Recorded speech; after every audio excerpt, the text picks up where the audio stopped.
Okay, now we're moving on to acceleration training. Now, with acceleration in the high jump, it's different compared to trying to accelerate when you're doing a sprint. So when you're doing a sprint, like firstly, you're going to be in a crouch position.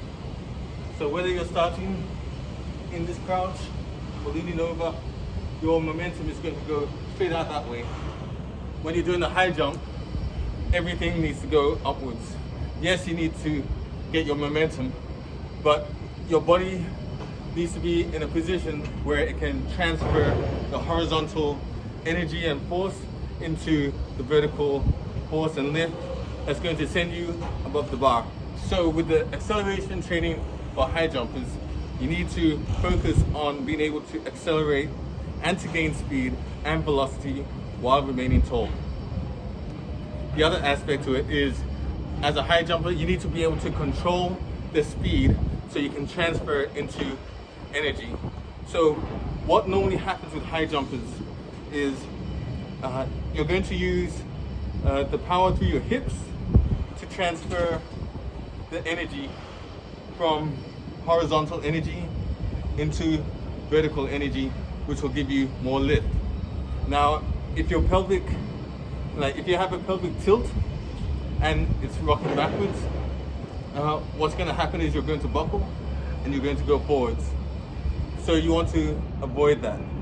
And one of the easiest ways to avoid it is to not have too much speed. So that's why you need to be able to control the speed.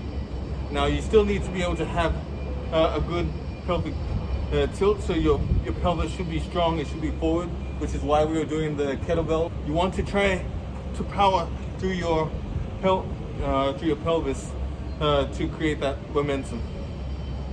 So when you're doing acceleration drills for the high jump to gain speed, focus on creating more speed through your pelvis especially, and being able to control that. Now, if you look at the top high jumpers, they all do it, they do it fantastically. So what I want you to do, there's a couple key points that you need to remember. First is you need to try to keep tall. Imagine that somebody is grabbing the hair on the top of your head, and just keep tall. Your center of gravity, which is here, is going to be high. And the second thing is, when you're accelerating from this tall position.